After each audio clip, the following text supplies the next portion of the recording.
अनंत और असीम चेतना की तरह मौन, मिथिला का वह वैभवशाली राज दरबार, जहाँ समय की गति भी जैसे थम सी गई थी। वहाँ इस धरा के सबसे प्रखर विद्वान अपनी बुद्धि और शास्त्रों के अहंकार में डूबे बैठे थे। तभी उस सभा के भारी किवाड़ खुले और एक ऐसी अलौकिक ऊर्जा ने प्रवेश किया जिसे संसार अष्टवक्र के नाम से जानता था। 8 अंगों से विकृत शरीर, डगमगाते कदम, लेकिन आंखों में महाकाल को भी सम्मोहित कर लेने वाला प्रचंड ओज। जैसे ही वे सभा के मध्य पहुँचे, अहंकार के मतवाले उन पंडितों के बीच हंसी का एक रेला दौड़ गया। उन जड़ बुद्धि पंडितों को अष्टवक्र के भीतर धधक रहा ज्ञान का सूर्य नहीं, बल्कि केवल मांस और हड्डियों का एक टेढ़ा ढांचा दिखाई दिया। यहाँ तक कि स्वयं को विदेह कहने वाले राजा जनक भी अपनी हंसी के वेग को रोक न सके। तभी उस निस्तब्धता को चीरती हुई अष्टवक्र की एक महाहंसी गूंजी। वह हंसी नहीं थी, वह अज्ञान की छाती पर महाकाल का अट्टहास था। राजा जनक ने थरथराते हुए पूछा, पुत्र, सारा संसार तुम पर हंसा, वह तो समझ आता है, पर तुम इन सब पर क्यों हंस रहे हो? अष्टवक्र की वाणी में कड़कती बिजली का वेग और शून्य की गहराई थी।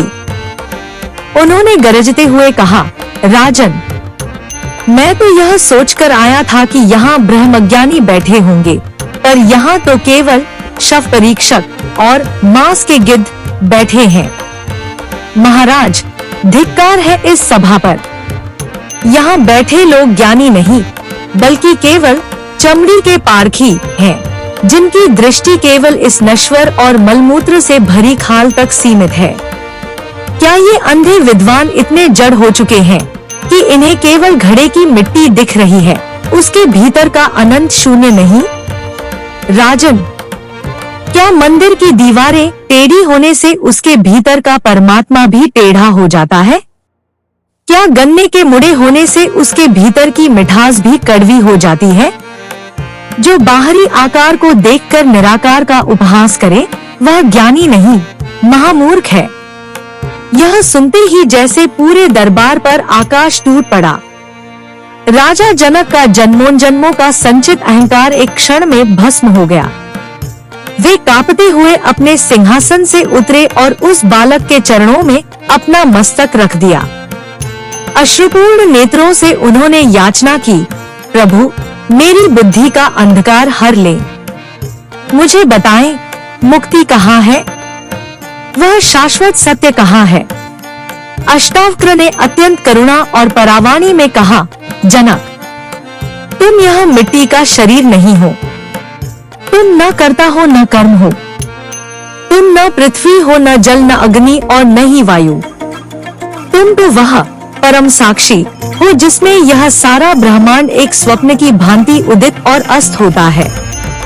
जिस क्षण तुम इस देह बुद्धि और मैं के मिथ्या जाल को काट दोगे, तुम इसी पल, इसी क्षण उस निराकार ब्रह्मा में लीन हो जाओगे, जहाँ न दुहक है, न मृत्यु, केवल परमानंद है। उस दिन राजा जनक को अपनी आत्मा का वह विराट स्वरूप दिखा जो काल और खंड से परे था। मिथिला का वह दरबार एक जीवंत मोक्षद्वार बन गया। तो मेरे प्यारे दोस्तों, इस गाथा से हमें शिक्षा मिलती है कि किसी के भी बाहरी शरीर या रंग रूप का गलती से भी उपहास नहीं उड़ाना चाहिए। भक्ति, वैराग्य और आत्म साक्षात्कार की ऐसी ही अत्यंत गूढ़ और दिव्य गाथाओं से निरंतर जुड़े रहने के लिए आप सभी का हृदय से वंदन है द भक्ति संगम 108 यूट्यूब चैनल पर। आइए इस आध्यात्मिक महाकुंभ में हम अपनी आत्मा को शुद्ध करें। चैनल को सब्सक्राइब करें और सत्य के इस प्रकाश को जन जन तक पहुंचाने में अपना योगदान दें।